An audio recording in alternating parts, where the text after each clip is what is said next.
Pilipinas na. Sir Chinky, lunes na lunes pero hirap na hirap ako bumangon, kumilos at simulan ng araw na ito. Paano lalabanan ang katamaran? Yes! Alam nyo, Monday na Monday, minsan napakahirap talaga bumangon, di ba? Pero don't worry, we all experience yung tinatawag nating Monday blues. Bakit nga ba tayo minsan tinatamad? Syempre naman, minsan napasarap ang ating weekend, no? Nagkakaroon tayo ng hangover.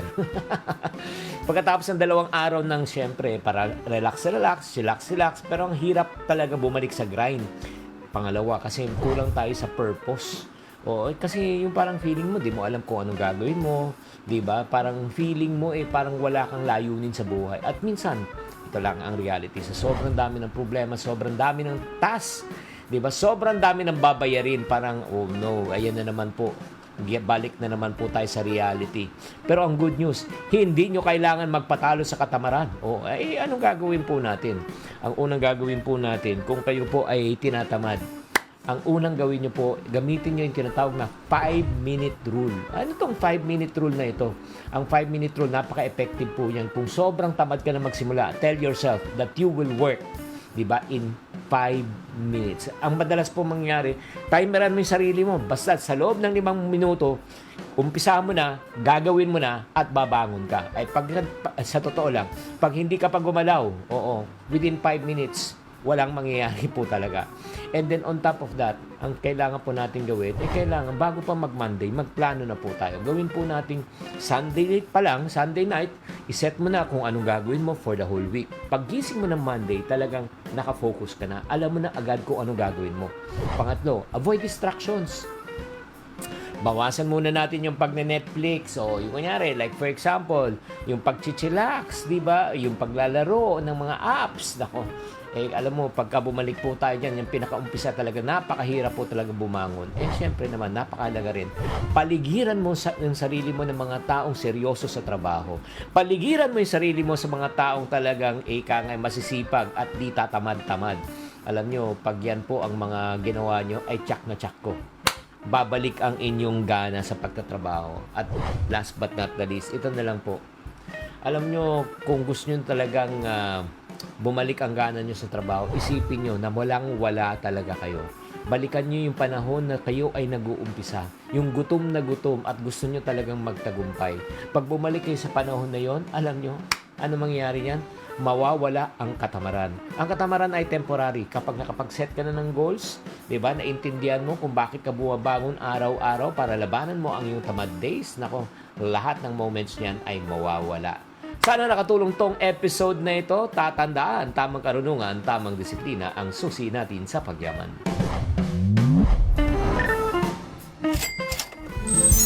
Buena mano sa ating One Balita Pilipinas ngayong Lunes. Tropical Depression Christine nagsimula ng magpaulan sa ilang bahagi ng bansa. Signal number 1, itinaas mula Luzon, Visayas hanggang Mindanao. Dating Pangulong Rodrigo Duterte inimbitahang dumalo sa House Quad Committee tungkol sa war on drugs. Sagot naman ni former PRRD, game daw siya dyan. Mga bibili at nagbebenta ng second-hand na sasakyan na hindi magpapatransfer ng vehicle registration pagmumultahin ng LTO.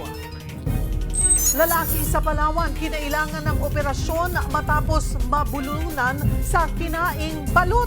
Bakit kaya ganoon kalala ang naging epekto? At bida ng Netflix movie na Outside na si Sid Lucero, pati ang director nitong si Carlo Ledesma, ipinaliwanag ang nag-trending na masalimuot umanong kwento ng pelikula. Balitang mainit-init pa! Yan ang latest sa showbiz hinahan. Ngayong tanghalian, kasalo si Cheryl Cosset. One Balita Pilipinas!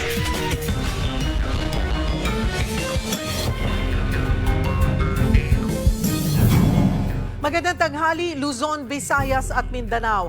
Napanatili ng bagyong Christine ang lakas habang kumikilos papalapit sa kalupaan ng bansa. Pag-usapan pa natin yan kasama ang ating weather mojo na si Francis Orso. Francis, nasaan na ang bagyo at saang mga lugar may wind signal ngayon?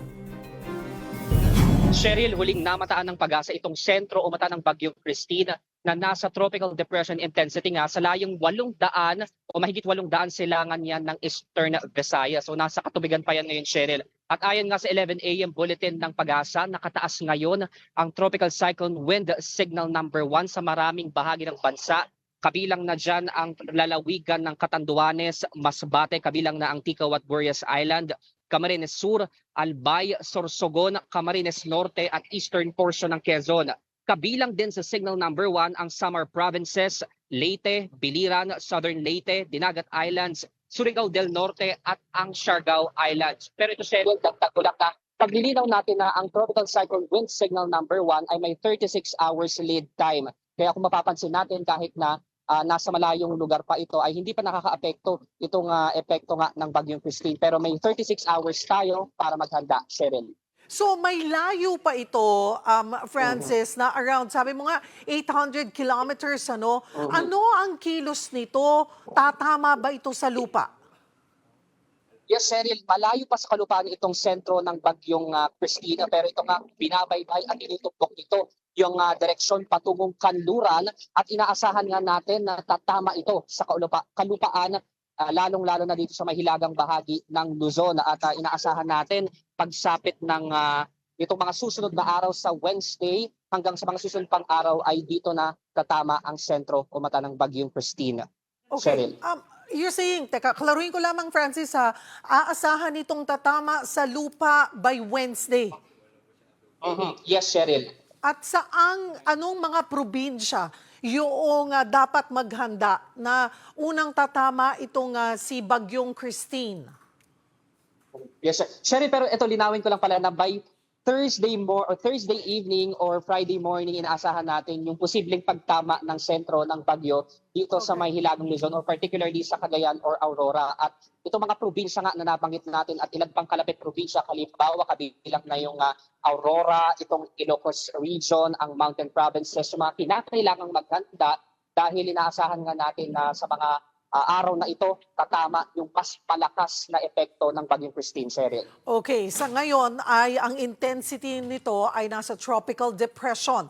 Malayo pa ito sa lupa, 800 kilometers. Inaasahan pa bang lalo pang makakakuha ito ng lakas at hanggang anong intensity ang pwedeng maabot nito bago tumama sa lupa, Francis? Yes, Cheryl, napaka-favorable ng kondisyon ng karagatan dito sa may bahagi ng Pilipinas. Kaya inakikita natin based din sa mga datos na nakalap ng pag-asa ay lalakas pa ito hanggang sa typhoon intensity. Pero mamayang gabi, ayon sa latest track and intensity forecast ng pag-asa, mag-e-enhance yan ito a tropical storm. At pagsapit itong Huwebes ng gabi hanggang Biyernes ng umaga, dito natin inaasahan na magiging typhoon category ito o yung mas malakas na bagyo na dala nitong Christine. Cheryl. Pagdating sa dami ng ulan, ito bang bagyong ito ay maulan na bagyo?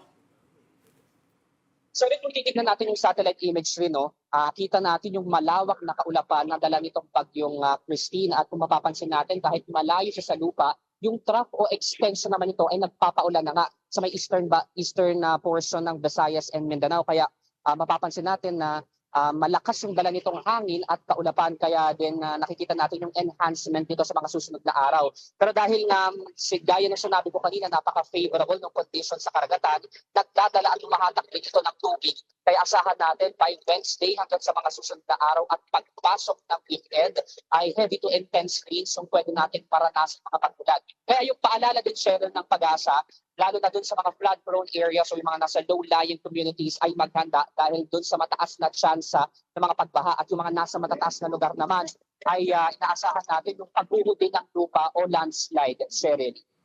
Nakuha man natin, sabi mo nga, malawak. Gaano kalawak yung kanyang circulation or yung radius ng bagyong ito?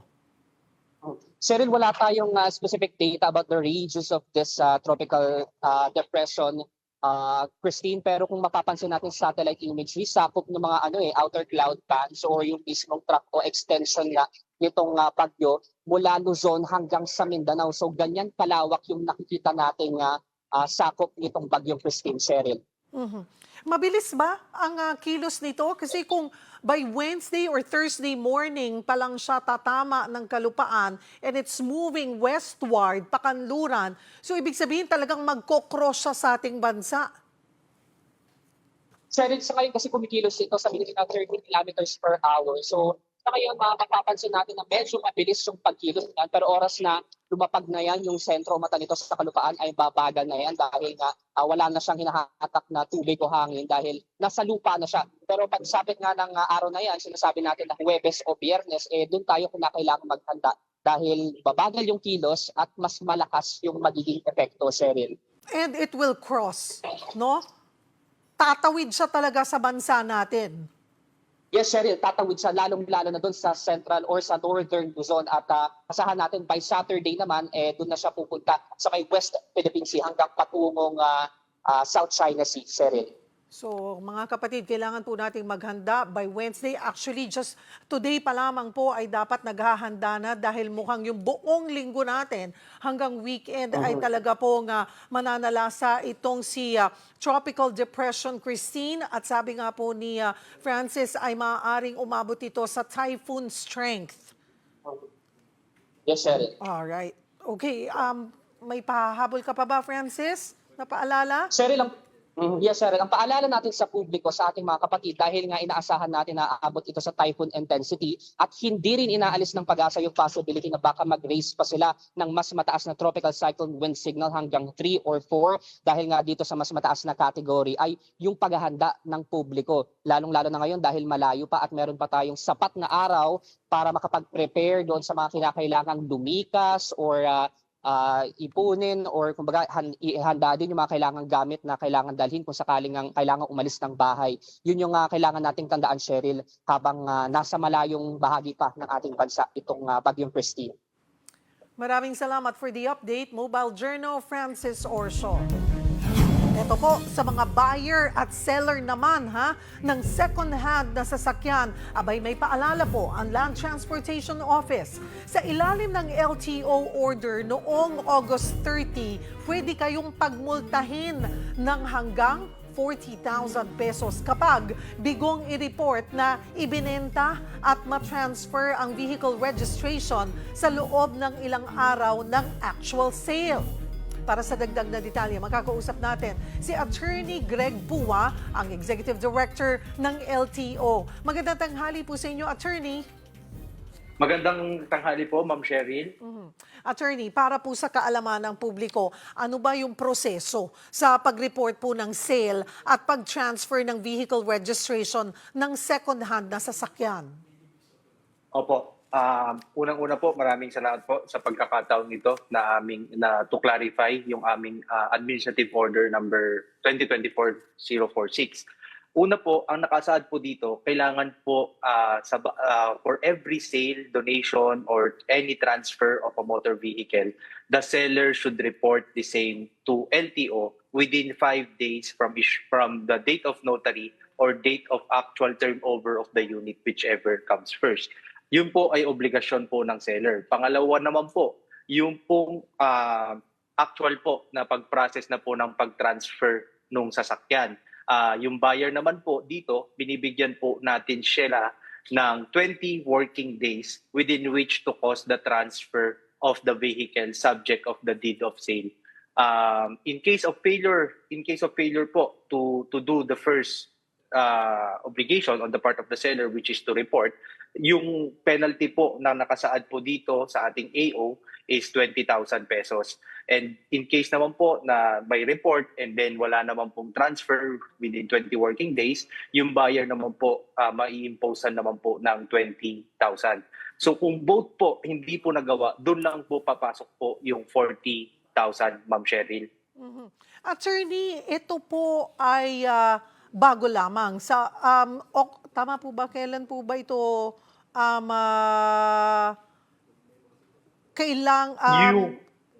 go ahead po. Sorry. Kailan po The- nagsimula yung ganitong order? Sorry. August 30. August 30 po ito na ilabas, Ma'am Cheryl. Okay. Ang effectivity po nito is 15 days from publication. So, take effect po ito September. noong September 16 po, September 16. 2024. Okay, klarin lamang po, paano po yung mga matagal na, kunwari last year pa, 2 years ago? Kasi di ba, attorney, hindi lahat agad-agad eh. Sometimes they make time, they take their time, or minsan, nangyayari lang pag may bumili na ulit bago, tsaka na lang nangyayari yon. Hindi actually na ililipat sa bagong bumili. Paano po yon? Opo. Yan po yung talagang gusto nating iwasan na mangyari. Kaya po doon po sa ating administrative order, meron po tayong transitory provision na yung mga nagbenta po bago po nag-take effect itong administrative order nito, meron pong 5 days from effectivity of the AO to report any sale or transfer, and then 20 days from the effectivity of AO to cause the transfer po nung sasakyan na subject of a sale. Okay. So, kung hindi pa rin nangyayari yan, meron na silang multa ngayon pa lang kasi it's already October. October 20 na. Wala na. 21 po. Yes po, Ma'am Cheryl. Pero amin po ngayong pinag-aaralan na palawigin po or we extend the period of compliance on the part of those nakabili po ng sasakyan before the effectivity of the administrative order. Kung titingnan po itong transfer of ownership, attorney, iba't ibang government agencies yung dapat puntahan para makumpleto yung requirements. Sapat na ho kaya talaga yung 20 days dito? Lalo na kung may trabaho yung yung nakabili, pumapasok. Opo, Ma'am Cheryl, ang nakalagay naman po dito ay 20 working days. Nakaparehas po ito sa requirement po ng anti-new carnapping law. 20 working days naman po ito. So kung titignan nyo po sa isang linggo, meron siyang basically 30 days. Halos 30 days po yan kung 20 working days po. And mabilis naman ang kailangan po dito, mayroon po siyang HPG clearance sa Highway Patrol Group. Meron naman po tayong pinasok na MOA with HPG kung saan po mapapabilis po ang pag-issue ng mga clearance para po magamit naman po sa pag-transfer sa LTO. Bukod sa multa, ano pa ang pwedeng kaharapin ng mga buyer at seller na bigong mag-report at transfer po ng ownership, Attorney Pua? Bukod po dun sa 20,000 na penalty, meron din po kasi tayong ini-impose na matagal na penalty po in case na hindi mo i-transfer kapag ka nagpa-transfer ka. Pero maliit lang po ito, nasa less than 100 po ito. Dahil ang cost lang po ng transfer is only 150 pesos po para i-transfer po ang isang sasakyan sa LTO. Kadalasan po, deed of sale lang, kontento na yung mga new owner po ng second-hand cars. Bakit importante na makapag-transfer ng vehicle registration, sir? Opo, importante po ito, lalong-lalo na po sa mga nagbenta. That's why we are encouraging all the sellers po to report po kung meron na ibenta nyo na po yung sasakyan nyo and to cause the transfer. Kasi po, under our law, in case of accident po, ang liable po dyan is the registered owner. Siyempre, pero mapapatunayan mo naman po yan na naibenta mo na yung sasakyan. Pero yung abala po na maisama ka sa isang demanda po sa in case of accident, malaking abala na po yan para po sa mga nagbenta ng sasakyan. Siguro po, paalala muli sa ating mga manunood. Opo, nakikiusap po kami yung mga nagbenta po ng sasakyan. It is important for us to reflect the true owner of a vehicles. Para rin po ito sa protection ninyo dahil katulad po ng aking nasabi, pwede po kayong maging liable po in case po na yung sasakyang ibinenta ninyo ay nakapangalan pa sa inyo at na-involved naman po sa aksidente. On the part naman po ng mga buyers po, it is important po na dapat yung ORCR ng sasakyan po ninyo ay mailipat po sa inyong pangalan. meron din po kasing mga kaso, Miss Ma'am Cheryl, na binibigay sa buyer, meron lang pong certification, wala pa nga pong deed of sale eh. Kapag ito po ay nahuli at na-impound, mahihirapan po silang ilabas po sa amin yan dahil kailangan po nilang patunayan ang kanilang pagmamay-ari po ng sasakyan. Marami pong salamat, LTO Executive Director, Attorney Greg Pua. Sa iba pang balita, arestado ang number 1 na most wanted sa Maynila. Ang kaso niya, pinatay ang sariling kumpare. Yan at iba pa sa pagbabalita ni Dave Abuel. Miyerkules nang maaresto sa Pandi, Bulacan si alias Darwin. Number 1 most wanted siya ng Manila Police District dahil sa kasong murder sa Parola Compound matapos umanong patayin ang kanyang kumpare na dating security guard. Pinapakiusapan itong accused natin na magpabili ng bala. Kaya nga hindi nga ito sinunod itong biktima natin. Kaya nagtanim ito ng galit at tawi nga dito sa pamamaril. Sa videong ito nakuha ng pulis, umamin sa krimen ang lalaki. Anong pinag-ugatan ng away ninyo? Malit na bagay lang po, hindi po namin nakapagsunduan. Tapos pinaril mo na siya? Opo. Pero nang makausap ng media, itinanggi na ni alias Darwin ang akusasyon. Hindi po totoo yun. Pero wala naman po akong ginagawang masama sa kanila. Pero nagsorry siya sa pamilya ng nasawi. Kung ako po talaga inaano lang, hihingilangin po ako ng pasensya sa kanila. Himas rehas ang tatlong magkakaibigang ito sa Parañaque Police Station matapos mabisto ang kanilang pagpapanggap bilang agents ng National Bureau of Investigation. Gamit ang peking search warrant, sinubukan nilang hututan ng 100,000 piso ang kahera ng isang tindahan sa Barangay Tambo dahil illegal daw ang mga paninda nitong sigarilyo. Sinira pa raw ng mga sospek ang unit ng CCTV para hindi makunan ang pangyayari sa tindahan. Nagkataon namang napadaan ang gwardiya ng establishmento at inusisa ang komosyon sa loob. Dito na nabistong peke ang kanilang ID at search warrant, kaya isinumbong at inaresto sila ng mga pulis na nasa lugar ng mga oras na yon. Nalaman din natin na prior dito sa kanilang ginawa dito sa tindahan na ito, dalawa sa kanila is meron na rin ginawa ng same na modus na saan nakakuha sila ng 38,000. No comment na lang kami. Sa court na lang. Mahaharap sila sa reklamo robbery extortion, usurpation of authority, malicious mischief, grave threat, at falsification of documents. Para sa 1PH, Dave Abuel, News 5. Naoperahan na ang isang lalaki sa Palawan matapos mabulunan sa kinaing balut. Para bigyan ng mukha ang balita, Mobile Journal, Yeda Pascual. 2 beses inoperahan ng isang lalaki sa Puerto Princesa, Palawan. Ang dahilan, kumain ng balut.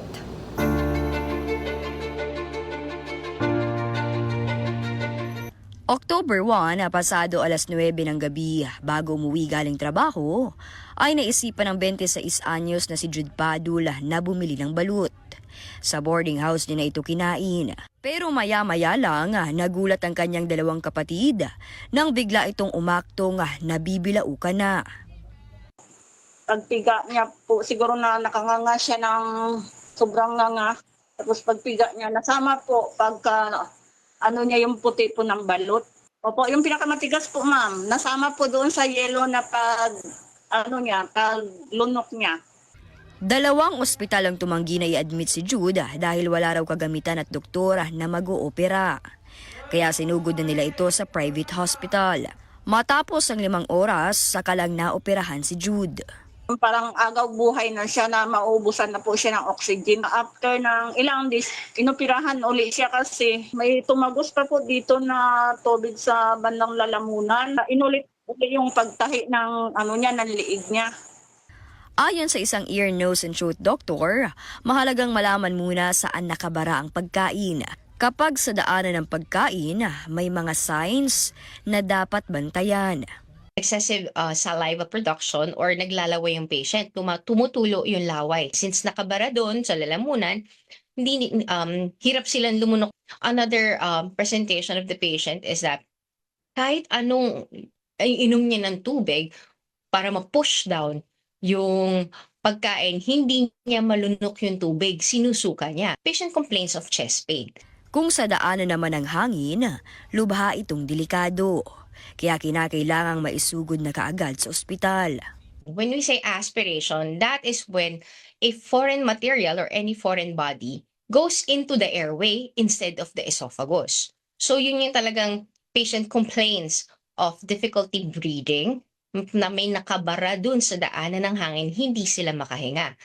Mahigit 2 linggo na sa ospital si Jude at ang bill nila umabot na sa mahigit 600,000 piso. Maaari na sana silang lumabas pero hindi pa nila kayang bayaran ng ospital. Nananawagan po ako kung sino man po ang pwedeng tumulong po sa amin sa malaki pong gastusin namin sa aming kapatid na naoperahan po. Hirap na po kami kung saan po kami maghingi po ng tulong. Ako po si Mobile Journal Yeda Pascual na nagpapaalala na ang bawat may karamdaman ay kailangan din ng kalinga. Samantala, halos 100 Pinoy mula sa Lebanon ang nakauwi sa bansa nitong weekend. Baon pa ng ilan sa kanila ang trauma mula sa mga pagsabog. Tuloy-tuloy kasi ang bakbakan sa pagitan ng Israel at grupong Hezbollah. Sa tala ng OWA, higit 600 ang umuwi sa Pilipinas mula nang sumiklab ang gulo sa Lebanon noong October 2023. Kasabay niyan, nakipagpulong na rin si Philippine Ambassador to Beirut, Raymond Balatbat, sa pinuno ng Ministry of Labor ng Lebanon tungkol sa 22 Pinay na ayaw pauwiin ng kanilang amo. Ang iba sa kanila walang passport at may mga kinasuhan din ng kanilang employer. Susunod, bago ang nakatakdang pagharap sa pagdinig ng House Quad Committee, dating Pangulong Rodrigo Duterte may naging paglilinaw sa mga iniutos niya kaugnay ng war on drugs ng kanyang administrasyon. Pasintabi po sa sensitibong balitang ito. Kalilibing lang na bangkay ng babae sa Karkar City, Cebu, hinihinalang hinalay. At pambato ng Pilipinas sa Miss Universe 2024 na si Chelsea Manalo bebiyahe na papuntang Mexico mamayang gabi. Yan at iba pa sa pagbabalik ng One Balita, Pilipinas.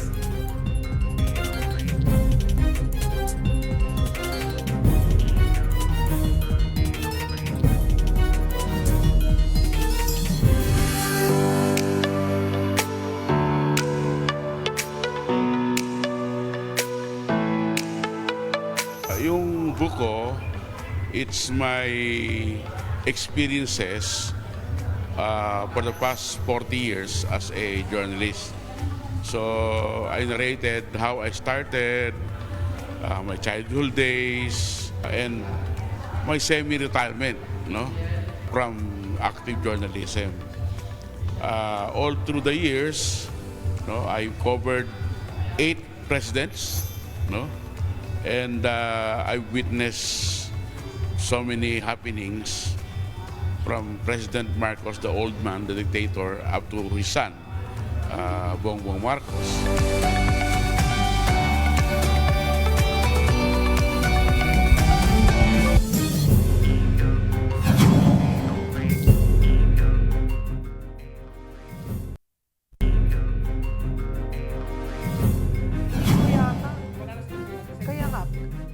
Inimbitahan ng House Quad Committee si dating Pangulong Rodrigo Duterte sa pagdinig tungkol sa war on drugs. Bukas gaganapin ang hearing tungkol sa umano'y extrajudicial killing sa ilalim ng Duterte administration. Kasunod ito ng mga isiniwalat ni dating PCSO General Manager at retired police officer Royina Garma na mayroon umanong reward system sa mga pulis na makakapatay ng drug suspects. Si Duterte naman, handa raw humarap sa kamera lalo't marami raw siyang sasabihin.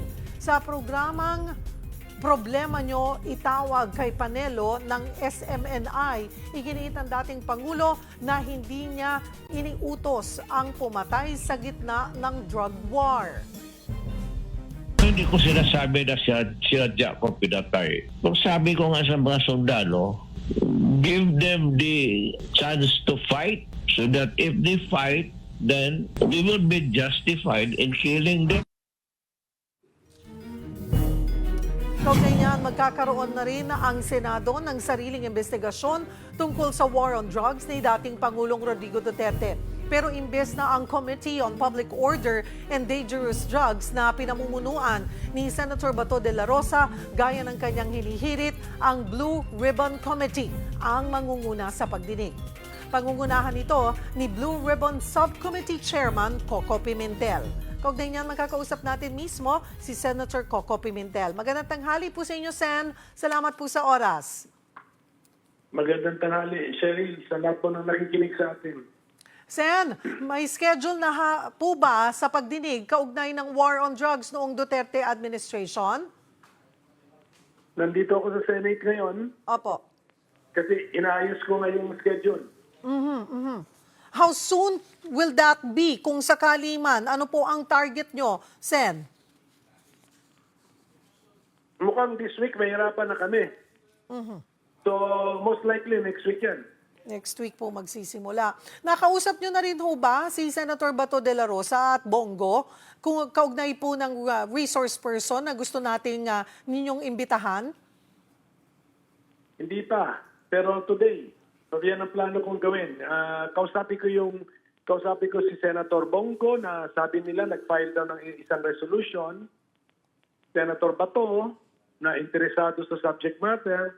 Siyempre, yung kasama ko sa minority, Senator Risa, Majority Leader, Senator Paul, and then former Majority Leader, Senator Joel. And of course, my very own chairperson, Senator Pia Cayetano. Kakausapin ko lahat yan. Will join po. Aasahan po ba na maiimbitahan mismo si dating Pangulong Rodrigo Duterte? Posible. Pero baka hindi sa first hearing. Opo. Kasi sa first hearing, ipalabas na muna natin yung kwento, yung istorya. What is, ano yung tunay na nangyari? Ano ba yung official na palisiya? Tapos sa second hearing, invite na natin si President Duterte, lalo na kung siya ay dinidiin o madidiin. Dito po sa investigasyon na gagawin, magiging papayagan ho ba na maging bahagi sa investigasyon sina Senator Bato de la Rosa at Senator Bongo? Yes, as a matter of right, meron silang karapatan na mag-attend sa hearing. At saka pag-attend nila sa hearing, hindi sila resource person, hindi sila testigo. Pag-attend nila ng hearing, member sila ng committee. O yun po yun, senador sila. That, karapatan po nila yun. Ano po ang magiging kaibahan nito, Senator Coco, nitong investigasyon ng Senado sa House Quad Committee? Well, siguro makikita nila na merong overlap, merong mauulit. Pero objective ang ating ako, very objective lang ako. I will follow the evidence.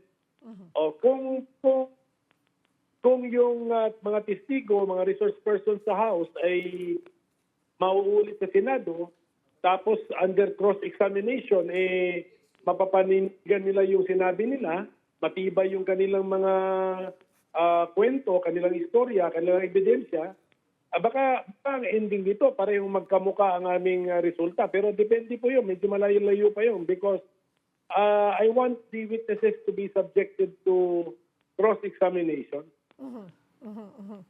Saan din po, ano rin po ang magiging focus talaga ng Senado on this investigation? Meron din po mga nagsasabi na ang tagal nang nangyayari sa Quad Committee, sa House Quad Committee, itong investigasyon at bakit ngayon lang din sisimulan ng Senado? Ito sa Senado, reaction ng Senate President ito sa panawagan ng 1 or 2 members na gusto nila mag-imbestiga. So, kasi kung merong ganyang panawagan sa Senado, hindi naman niya pwedeng baliwalain yung sentimento na yan eh. So, kailangan mag-hearing kami. Pero hindi pwedeng ang mag-chair ng hearing is si Senator Bato de la Rosa na nabanggit ang pangalan naman in relation to the war on drugs. So, ang best mangyayari to accommodate the clamor na magkaroon kami ng hearing sa loob ng Senado, may clamor eh. So, mag-hearing kami. Pero ang napili yata ni Senate President Cheese ay ako. No, so susunod po tayo sa kagustuhan ng ating mga majority ng Senado. Pero sabi niyo po, Senator Coco, wala pa pong reaksyon mula po kina Senators De La Rosa and Go? Hindi ko pa sila kinakausap eh. Andito ko sa office para titignan ko kung na-form na ba yung subcommittee, formally, ayos na ba, official na ba yung subcommittee, tapos tatanggapin ko yung assignment ko, then tatawagin ko na yung mga senador para meron kaming ground rules, klaro ground rules namin, klaro yung sino yung gusto nilang imbitahin ko rin para mabigyan sila ng chance para makasagot sa mga paratang laban sa kanila. So ito muna po yung inyong focus, tututukan within the week, paplansyahin muna lahat bago talaga magsimula po ang investigasyon ng Senado on this. Correct, kasi meron kaming 3-day notice rule eh. So kung padala ko bukas yan, and ang earliest natin magagawa, Thursday na. Ayaw naman natin ng Friday na hearing kasi mahirapan kami sa Senado sa Friday. So ang pinaka-logical, baka early next na. Opo, early next week. Alright, thank you for the update at patuloy na lamang po namin din itong babantayan, lalo na pag magsisimula na po. Salamat po sa inyong oras, Senate Minority Leader at Blue Ribbon Subcommittee Chairman, Senator Coco Pimentel. Magandang hapon po.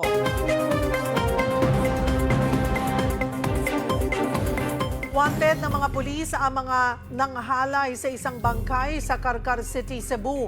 Yan at iba pang balitang dako, hatid ni One News Cebu Desk Editor Dale Israel. Dale? Maayong udto, Cheryl.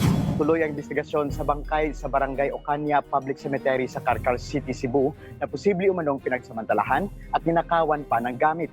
October 9, namatay ang ginang dahil sa komplikasyon sa panganganak. Inilibing siya nitong Sabado. Pero nang balikan ng mga sepulturero, linggo ng umaga, nakita nilang bukas na ang nitso nito na nasa 3rd level ng libingan at nasa baba na ang nakabukas pa, yung mismong kabaong. May 5 persons of interest na raw ang mga otoridad sa nangyari. Samantala, Sheryl, nagkasundo ang malalaking developers sa National Real Estate Convention dito sa Cebu kahapon na tutulong sa paglutas ng 6 na milyong backlog sa pabahay para sa mga Pilipino. Ayon kay Wecom Developers COO Carson Choa, target na bigyan ang middle-income earners mula sa Maynila, Iloilo, Davao.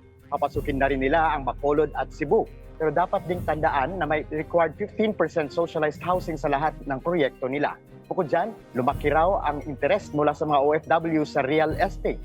Napansin kasi sa pag-aaral na 30 to 40% ng kita ng mga 18 million Pilipino sa labas ng bansa ang nag-i-invest sa real estate, pang-retiro o pang-negosyo. Sabay niyan, may hamon din si Cebu Landmaster Incorporated President Joe Soberano sa kapwa developers. Narito ang kanilang mga naging payag.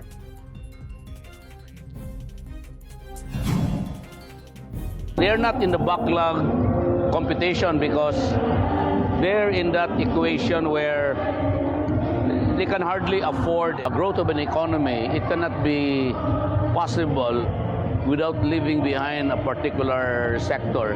So ang goal ng developer is always what? To balance the land value and to be able to create a product that is still within reach by the market.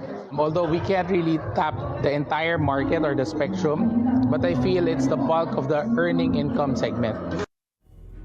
Kini ang mga balitang dako gikan sa Sugbo. Balik sa imuha diha, Cheryl. Daghang salamat, One News Cebu Desk Editor Dale Israel.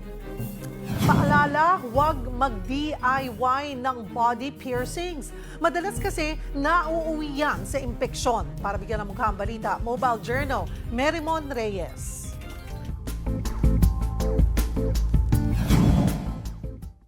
Sino mahilig magpa-body piercing? Sa profesional ba kayo nagpapagawa? O dini-DIY nyo lang ito? Namamaga at tila na impeksyon na ang pusod ng sumugod na kliyenteng ito ng Aesthetics, Tattoo and Body Piercing Clinic sa San Miguel, Bulacan. Inamin daw ng kliyenteng siya lang ang gumawa ng body piercing. Mabuti na lang naagapan agad. Last night lang and then the next day, pagising niya, akala niya nawawala ang jewelry pero in reality, bumaon na pala yung buong hikaw na ginamit niya doon sa loob ng katawan niya para sa navel piercing niya. Maraming nakitang pagkakamali, kabilang yung hindi surgical grade jewelry o angkop sa body part ang kinabit at marumi at unsterilized ang mga instrumento. Ang masaklap, malaki ang posibilidad na infected na rin ang kanyang mga ginamit at maaari pang makapagdulot ng sakit sa iba pang gagamit. Pag DIY kasi, usually hindi nila alam yung mga consequences na pwedeng mangyari sa kanila. Pwedeng mag-cause ng hepatitis B or C. Or pwede naman na minsan nagpipierce lang sila dahil gusto nila, hindi nila alam kung anong part ang gagawin, saang part sila magpipiercing. Pwede matamaan yung kanilang mga nerve, magkakos ng nerve damage. Nasa 1,000 ang presyo ng pagpapapiercing sa mga profesional. May kamahalan man, mas magastos pa rin ang maospital sakaling sumablay ang mumurahing pagpapabutas. You need to reconsider doing it. Ang isang piercing session is very much like performing a medical procedure na. So, kung gusto maging isang certified na piercing artist, humanap ng tamang organization na may proper trainings and seminar with the Department of Health. Huwag gawing biro o libangan ng pagkakabit ng piercing sa katawan. Lagi nating isaalang-alang ang ating kalusugan. Hindi lahat ng DIY basta-bastang pwedeng gawin. Ugaliin daw ang paghahanap ng abiso ng mga profesional nang sa gayon ay walang mapagsisisihan. Mobile journalist Mary Mon Reyes po, hatid ang mukha ng balita.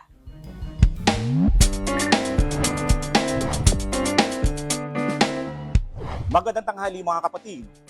Patok sa mga artista ngayon ang laruang labubo o tawag sa maliit na stuffed toys. Inspired ang labubo sa European, fairy tales at original na dinisenyo para sa isang children's book series. Ikaw kapatid, anong greatest achievement mo at anong naging inspirasyon mo sa likod nito? Tara samahan niyo ako at magtatanong tayo dito. Siyempre yung makatapos yung anak ko at saka siyempre yung maging buo yung pamilya. Yun ang pinaka-importante ko. Kasi pag wala yung buong pamilya, hindi mo rin makakayanan lahat ng mga problema ang darating sa buhay mo, di ba? Maalagaan ko yung anak ko ng mabuti sa pagpag-aral. Gagawin ko yung best ko bilang pamilya ko at saka yung mga staff ko, mga anak ko, ganyan. Pamilya ko po na magiging okay po, tapos yung anak ko na makipagtapos sa pag-aaral. Siyempre po mga kids ko po, kasi single mother po ako eh. Gusto ko lang po na makatapos po sila ng pag-aaral, tsaka bigyan po sila ng paginhawang buhay po.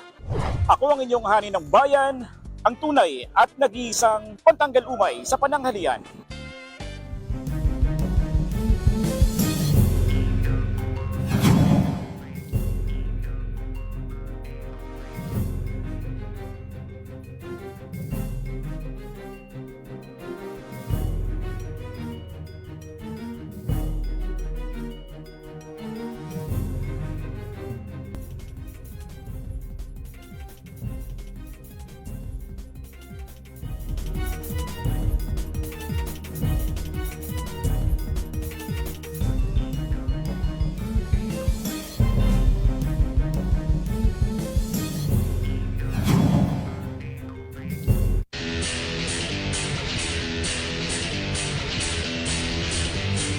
Nasungkit ng Team Asia ang kampyonato sa kauna-unahang Reyes Cup sa billiards. Yan at iba pang sports balita, hatid ni Mobile Journal, Denise Valdez-Sancho. History was made matapos maiuwi ng Team Asia ang kauna-unahang Reyes Cup last Friday sa Ninoy Aquino Stadium.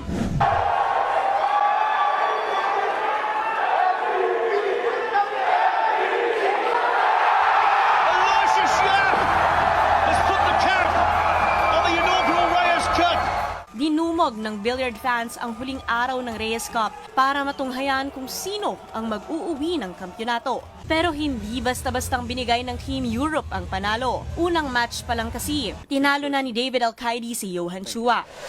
Golden for Europe.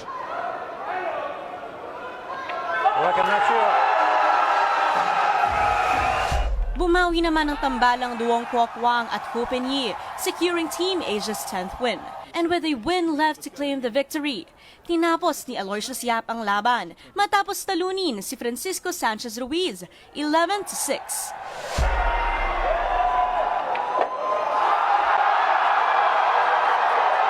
Awesome Asia Siya rin ang nag-uwi ng MVP title.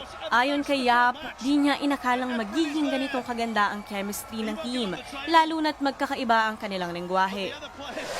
Before the event, I thought maybe it might be the language barrier, but it turns out that all of us just we gel really well, and you know we all had so much fun together over the last few days.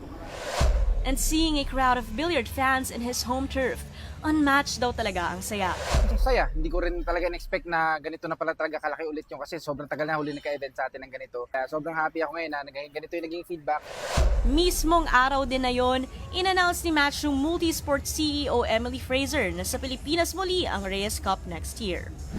The plot just keeps on getting thicker sa second round ng UAAP Season 87 eliminations. Sa laban last Saturday ng USC Growling Tigers kontra Ateneo Blue Eagles sa USC Quadricentennial Pavilion. All right, here we go. The inbound taken away. Davis lays it in. Puts up Bigong nadepensahan ng Espanya squad ang home court after the Blue Eagles emerged victorious, 67-64. Ito na ang second straight win ng Blue Eagles para sa ikalawang round. Final four secured na ang DLSE Green Archers pagkatapos nitong talunin ng Adamson Soaring Falcons, 70-45. Reigning MVP Kevin Kiambao led the team with 17 points, 6 rebounds, and 3 assists. Mobile Journal Denise Valdesancho po, hatid ang mukha ng balita. May bagong hari ng Mobile Legends ang Pilipinas. Kilalanin sila sa pagbabalita ni Mobile Journal, Amy Atienza. Matapos ang 5 araw ng playoffs, pinangalanan na ang new champions ng MPL Philippines Season 14. For the first time in MPL history, naiuwi ng Fnatic Onyx Philippines ang kampyonato sa Grand Finals Best of 7 Series kontra Aurora Gaming. Una nang nakuha ng Onyx ang momentum matapos makapagtala ng 3-1 game advantage. Binubuo ang Team Onyx na MPL Season 14 Finals MVP Grant Kelra Pillas, John Kirk Gutierrez, King Kong Perez, Franz Miguel Super Prince Ramirez at Boris James Bruce Coparo. Entering the 5th game of the series, nagpakitang gilas na ang Aurora at pinwersa na magkaroon pa ng do or die Game 7. Yung tumatakbo sa isip ko kasi parang kala ko hindi talaga para sa akin yung championship. Kumbaga, di ba dapat tapos na namin yung Game 5 pa lang ata? O Game 5, bugbog na yung Aurora. Tapos nakambak kami, tapos nakambak ulit kami ng second pakalawang game. At sa kanilang final match-up, talagang all-in ang Team Onyx para masungkit ang kanilang come-from-behind victory. Para kay head coach Anthony Senedrin, masaya rin naman siya sa ipinakitang performance ng grupo. Pero basically yun niya, kaya sobrang tuwan-tuwa ako sa mga sa boys kasi alam nila yung limitations ng kaya nilang gawin. Bigumang makuha ang panalo, satisfied pa rin naman ang Aurora jungler na si Jonard Cedric's Demon Kite Caranto sa kanilang ipinamala sa kabuuan ng torneo. Actually, ako personally sobrang satisfied. Kasi sa unang pagsasama namin na as a team, tapos yung span ng 4 months, alay lang narating namin sobrang. Muli pang makikita ang dalawang koponan para ibandera ang Pilipinas sa paparating na M6 World Championships na gaganapin sa Malaysia. Mobile Journal Amy Atienza po, hatid ang muka ng balita. 65 araw bago ang Pasko, lumalakas na ang bentahan ng mga Christmas decor at pangregalo sa Divisoria. Nagbabalik si Mobile Journal, Amy Atienza.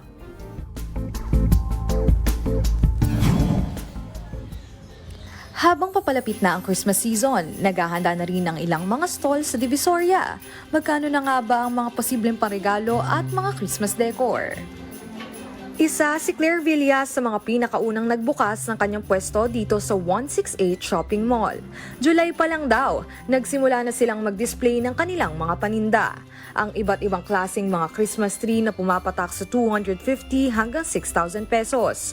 Mayroon ding mga panabit at door decors ranging from 20 pesos to 150 pesos. Mas medyo marami yung dumagsa ngayong taon kaysa last year. Mas siguro nadagdagan siya ng mga 20% or 30%, ganyan. Hindi kami nagtataas ng presyo kasi iniisip din naman namin marami pang hindi nakakabawi galing sa pandemic. Si Jessica Asmines, seller ng mga outdoor Christmas decors, ramdam na raw niyang unti-unti nang lumalakas ang benta ng kanilang mga mini figurines. 1,000 pesos to 4,000 pesos naman ang presyo niyan. Siguro nung by September or October yan na medyo lumakas-lakas naman na. Ngayon lang kami bumabawi kasi kapag mga January, alam na yan, pag January mahina-hina na, ligpitan na ng mga design natin. Siyempre, di mawawala ang laruan. Samut-saring laruan na perfect for all ages ang binebenta ni Rosel Marticio.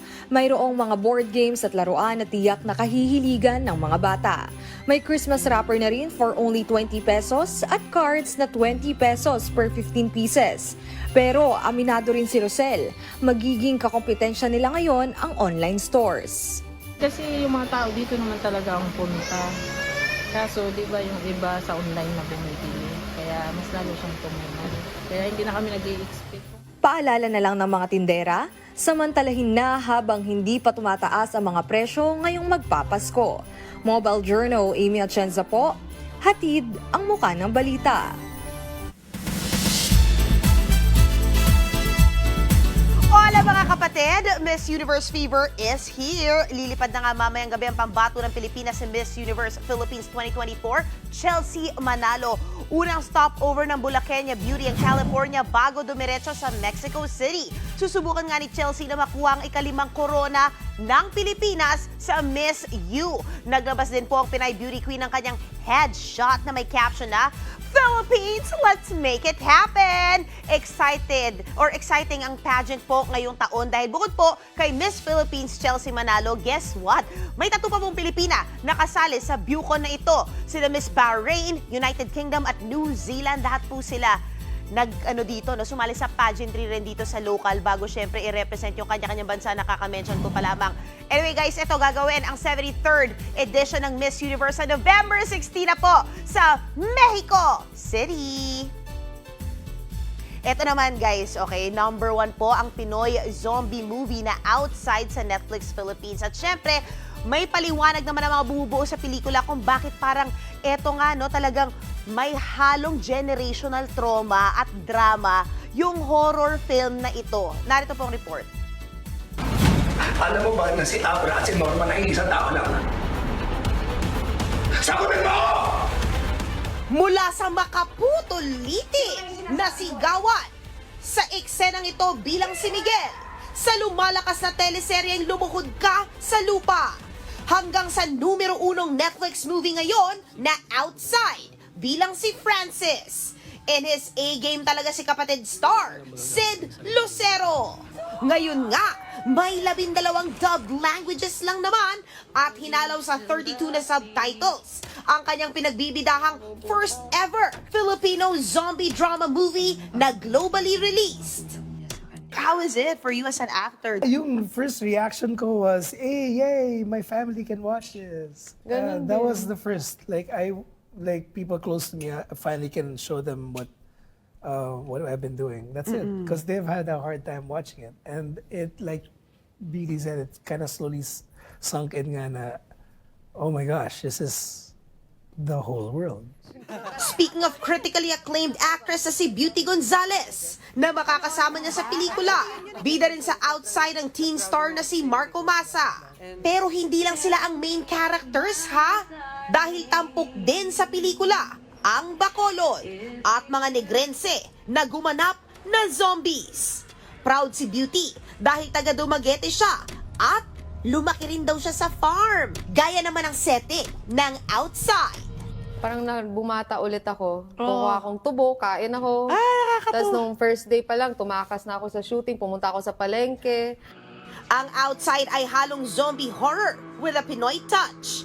Nanaig dito ang dibdibang family drama na makakaapekto sa samahan ng mag-asawang sina Iris at Francis at sa 2 nilang lalaking anak na sina Josh at Lucas habang nasa gitna sila ng zombie apocalypse. Hindi nawala yung Pinoy side talaga ng outside na drama. May family drama. Meron pa rin. May zombie pero may family drama tayo. It's the truth. We as Filipinos, we're all about the dining room table. Diba? Lahat ng drama nangyayari sa dining room. For me, that's where the real stories lie. Yung Christmas dinner scene.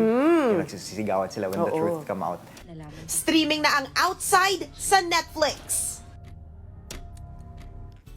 Mga kapatid, kung may SB19 ngayon, aba noon, SB90. Oo, kasado na nga talaga ang reunion ng 90s dance group na Street Boys. O, di ba? At kasama raw talaga dapat nila dyan yung SB19. Ano ba nangyari? Narito sa report nito. Parararabu!